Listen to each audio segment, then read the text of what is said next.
Hi friends అందరికీ.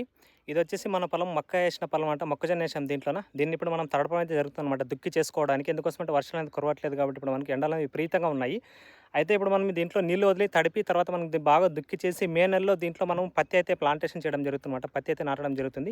ఎప్పుడు మేము మే నెలలోనే నాటుతాము. ఎందుకోసమంటే బోరు మనకు వాటర్ వస్తుంది కాబట్టి ఖచ్చితంగా ఈ వాటర్ వస్తున్న దగ్గర మే నెలలో నాటుకుంటే బెటర్‌గా మనకు దిగుబడి రావడానికి అవకాశం ఉంటది. గులాబీ రంగు పురుగు ఆశించే లోపే మనకు పంట చేతికి రావడానికి అవకాశం అయితే ఉంటుందన్నమాట.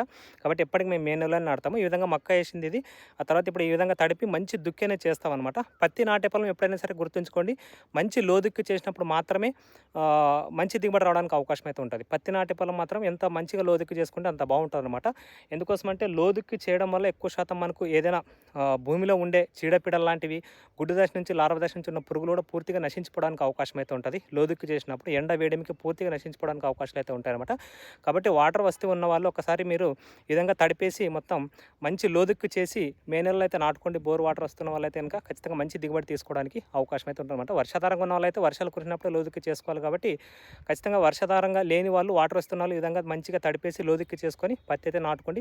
మంచి ఫలితాలు అయితే ఉంటాయి. ఒకటి మాత్రం గుర్తుంచుకోండి, ఎంత లోదుక్కు చేసుకుంటే పత్తి నాటడానికి అంత బెటర్‌గా దిగుబడి రావడానికి అయితే అవకాశం అయితే ఉంటుందన్నమాట. మన పొలం కూడా ఈ విధంగా ఇప్పుడు మనకు బాగా తడిపేసి లోదుక్కు చేసి తర్వాత ప్లాంటేషన్ అయితే చేయడం అయితే జరుగుతుంది. అదేవిధంగా మీకు ఖచ్చితంగా ఒక 4 రోజుల్లో ఒక మంచి వీడియో 2026 సంవత్సరంలో ఎంచుకోదగ్గ బెస్ట్ కాటన్ సీడ్స్ గురించి నెక్స్ట్ వీడియో అయితే రావడం అయితే జరుగుతుందన్నమాట. కాబట్టి మనం ఫేస్‌బుక్‌లో, ఇన్‌స్టాగ్రామ్‌లో, యూట్యూబ్‌లో అరుణ్ అగ్రికల్చర్ అని చెప్పేసి మన ఛానల్ అయితే ఫాలో చేసుకోండి. ఖచ్చితంగా ఒక ఇన్ఫర్మేషన్ వీడియోస్ అయితే ఖచ్చితంగా ఉంటాయి. టైం పాస్ కోసం, ఎంటర్‌టైన్‌మెంట్ కోసం మాత్రం మనకు ఖచ్చితంగా ఉండదు మన ఛానల్. అన్నీ కూడా మీకు సలహా సూచనలు ఇన్ఫర్మేషన్‌గా ఉంటాయి. ఏదైనా సరే ఉపయోగపడే వీడియోలు అయితే ఉంటాయి కాబట్టి రైతులు ఖచ్చితంగా సబ్స్క్రైబ్ అయితే చేసుకోండి అనమాట. Thanks for watching.